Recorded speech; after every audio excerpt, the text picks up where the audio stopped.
Anders, I know you're doing a lot of cool things in terms of new technology with some of your clients. Right, so gamification has really become the rallying cry with internal communication and training recently.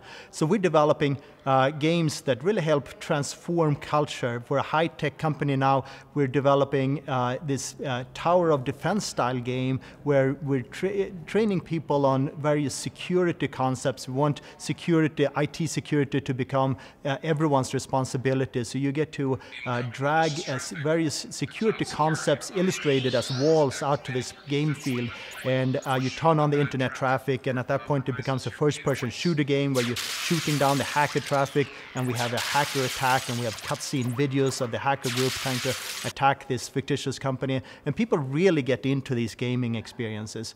For other clients, for sales training, for instance, we do these Mission Impossible themed games where you follow a sales rep and you're sending messages through phones and earpieces, and we have points and leaderboards and badging, and we're leveling up.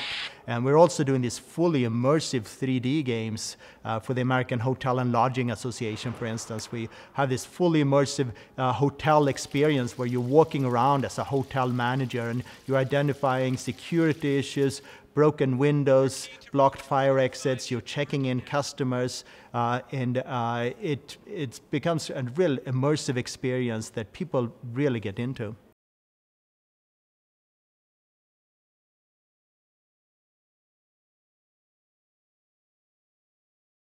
One thing also I wanted to mention, Anders, you were talking about immersive technology. I think you've been doing some work also with Oculus. Right. So these immersive experiences we can now deploy to any type of device. So it can be a mobile device, a phone, a tablet, a laptop, of course, but also fully immersive virtual reality goggles. And you've probably heard of the Oculus Rift here. They were just acquired by Facebook for some $2 billion. And so you strap on these goofy-looking goggles, and the virtual environment is projected right in front of your eyes, so you're really moving from immersiveness to presence, where you're inside the environment. You have this wide-angle view, and it even has head tracking. So you put them on, and you move your head up like this, and you see the sky, and you look down, and you see the ground, and it's just a tremendous experience, and they're going to retail for some $300 in just the next few months.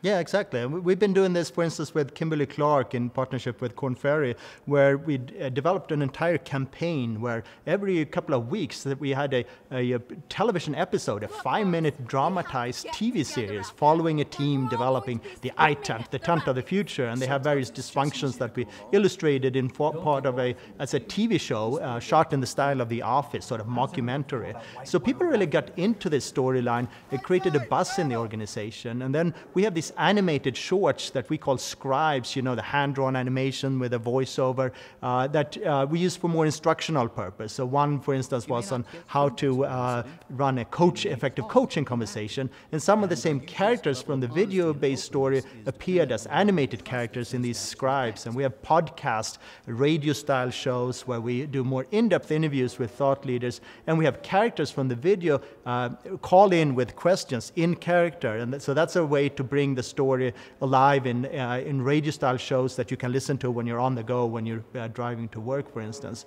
So we're trying to use that same transmedia story approach to reach a wider audience. In the case of Kimberly-Clark, we reach over 20,000 employees, and to engage with them much deeper by using a multitude of screens and devices to tell an engaging story in different ways.